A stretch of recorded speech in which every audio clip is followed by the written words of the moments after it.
Thanks for listening to the Tech Tools for Teachers podcast, where each week we talk about a free piece or two of technology that you can use in your classroom.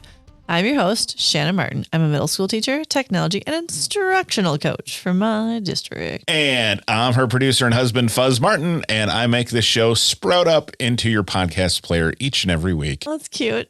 There were too many garden puns today, and I may have had to do that over, but you won't know that as a listener, so... Here we are talking about something that we do kind of often on the show around this time of year. Mm-hmm. Yeah. We talk about gardening things. Gardening things are ways to get the kids, your students outside and different activities. And it's funny because as we was talking about technology and then we're like, hey, but go outside because, you know, technology travels with you. But it's the time of year where we are all itching to get outside we're at the point where really just kids need to get outside, folks. Right. It's May, and I don't know about all of the rest of the educators on the planet, but you're ready. We're ready for summer. And I'm not one to do a countdown or any of that kind of stuff, but just the kids they're ready to be outside more and just be doing. And in Wisconsin, because we've had the longest winter ever, and it snowed. Was it last week still? We had snow last week. Yeah. Yeah. So we're over it and want to get outside. So I was digging for fun sites that will... Digging for fun sites? I know, right? Look at you. I'm doing good. Yeah. Why don't you come over in this seat? I was digging around for some fun sites to get kids outside. And I was really excited because this one I can't wait to share with you and another few teachers in my class, in my school district that I know will absolutely love that. So great. Our site this week. Yes. What is it? There is one that we are featuring. It is called KidsGardening.org. Okay. So KidsGardening.org is the site. And oh my goodness, there is so many awesome things about this website. So it's Kids Gardening, helping young minds grow. And the whole premise of it is to get kids connected with gardening and nature and activities. And there's lesson plans and grants and all kinds of stuff. But what I appreciate about this site is they have put thought into every child that would be in your classroom. Okay. So they have like culturally inclusive garden-based learning. They have webinars to teach a whole collection of different things. They want inclusive learning. They want inclusive gardens. And so I'm going to go through some of the different pieces. They also have like STEAM webinars and just all kinds of cool activities. So when you get to the site, they have their little about section and you can figure all that stuff out. And then what's new, they have different projects that they're kind of working on or different activities that they update. And then the opportunities section, they have those webinars I was mentioning and different events and things that you connect to. There's contests for kids gardening, and there's also grant applications and support, which is always fantastic because we love support for our schools. But the biggest piece is learning tools. So as you're cruising through learning tools, they have activities. And when you click on them, there's like straightforward, like easy activities that are labeled for you by grade level, which is awesome. You can like figure it out right away. It's like mindfulness in the garden, preschool, all the way up through 9-12. They have use garden books as windows and mirrors, and that's preschool through 6-8. So they have like each activity, and then they break it down for how you can use that activity with different grade levels, which I think is huge because trying to find resources that you can apply in different areas or find what fits best for your classroom is always helpful. So they have like, I was reading this one before, easy refrigerator pickles activity. I had that one open myself. And I was like, oh man, we are going to make pickled beets this summer. I don't know how this is going to work, but we are going to try it for sure. We have plenty of mason jars right now, thanks to the sourdough experiments. Yes. Yes, we do. And they talk about like homemade paper and then hooked on hummingbirds. And for those of you who know, like hummingbird, it's hummingbird, like weeks are coming here where they're cranking through. It's like DIY hydroponics. So I'm just going to click on one so you guys can stop just shouting them at you and actually talk about it a little bit. So you pick the activity, it has all the grade levels listed, and then you click download resource. And once you do that, they do ask for your email the first time, but once you share it with them, they ask if you want their newsletter or not. It's really straightforward. So then it talks about like overview, like what you would do, the background, the ages, what seasons it falls into, and then what kind of light and nutrients you need. So this is great, like sciencey lessons and also just outdoors and learning and getting activities. You can also do this at home or again in your classroom and just do a modified version, do like a class piece together. Sure. And so then it connects to all of the different pieces that you're going to need. And there's additional resources that go with it. I did one. There's different growing guides that they have access to as well. So you can design a garden space. Designing garden spaces for youth with autism spectrum disorder. And they have like a whole collection, like according to the 2018 study, of ASD, and it goes through how to set up your garden to make it welcoming for everybody.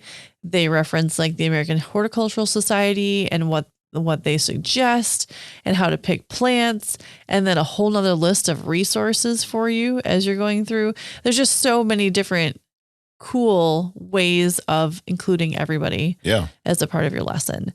So they have lesson plans and then they have activities. Both of those they set up where you kind of download them so you can pick the ones you're interested in. And then you can download them and have access to them as much as you'd like to, which is nice. And there's just large collections of these resources, the objectives, and then some of them even lay out the standards too, depending on what it was. Like they can connect to high school things and stuff like that, which is really cool. Also under learning tools, you'll find there's a curriculum. The curriculum they do ask you to pay for. The rest of these, by the way, are all free. Digging into the soil, there's an activity that you can click on.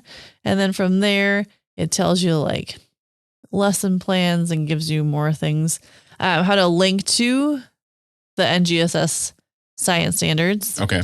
And then with each piece of that, within the lesson, it gives you the summary. So the soil piece is huge. And there is it's a full on unit. Yeah. It's not just 1 or 2 lessons. It's actually 10 lessons and how to lay it out. And it goes from, all the way up through, it's got the high school standards linked right in there. So it goes from younger students to older students, more focused actually on middle school, high school for the soil project, which is cool, or digging into the soil. They also have resources in Spanish, which is always appreciated, and just so many cool different things. You can design a school garden.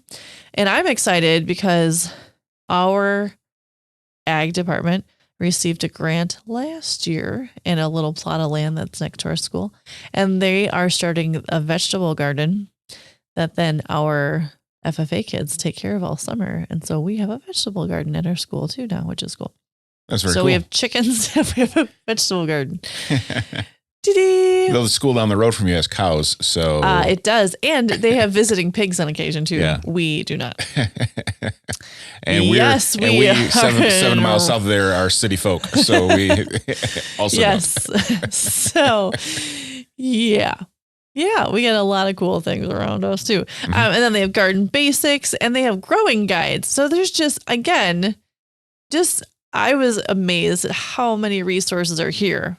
I thought, if there's a handful of gardening activities and new things, just as like planting grass in a pot and watching it grow, or planting potatoes, or I gave a half an onion to our ag teacher and I was like, here, grow this. And there's an onion growing in the ag class. Like there is so much more here. And teaching about like compost and the best crops for hydroponics and just carnivorous plants, which I think are fascinating. They just have all kinds of awesome resources to kind of get your kids into gardening. They can putz around with it, find an activity that they might just be interested in and rolling out some sort of project.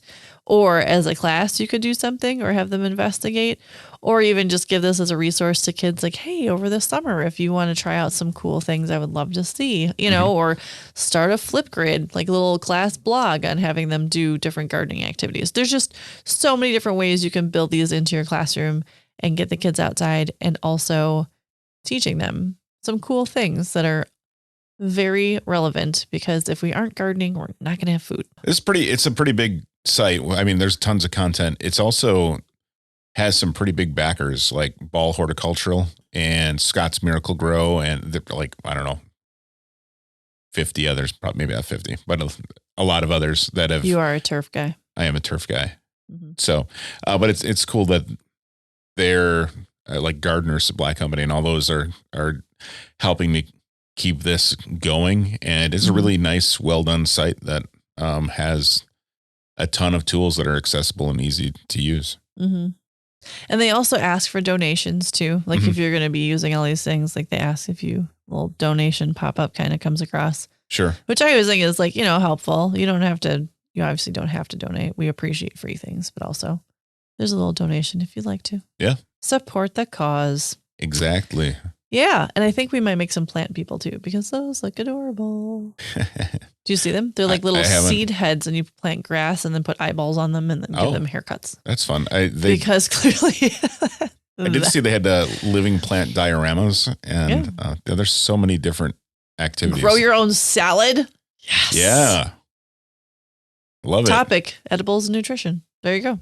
We're going to grow salad and we're going to eat it, and it's going to be amazing. And we're going to report out to everybody on the podcast. So just you wait. We used to have grass growing contests at work, and it was fun. Well, maybe you need to start that back up again. And get some tall fescue. It's hard now. I suppose we could still do it now that we're hybrid, because then people could grow from their like window boxes. Yeah. And the people without windows wouldn't be at a disadvantage, because they most likely have a window at home. There you go. See? Love it. Gardening. We're going to make this happen. Go outside and grow something. Grow, get it. Yeah. Can I just keep going? No? Okay. No, we're good though. Episode 121. 121. Thanks for tuning in. This has been the Tech Tools for Teachers podcast. If you ever have any questions, you can find me on Twitter @SmartNWI. And if you want to get more information and the links to the technology discussed in this episode, visit smartnwi.com. If you'd like to support the show, please consider buying me a coffee or two. Visit buymeacoffee.com/smartnwi or visit smartnwi.com and click on the cute little purple coffee cup. Your donations help keep this show going.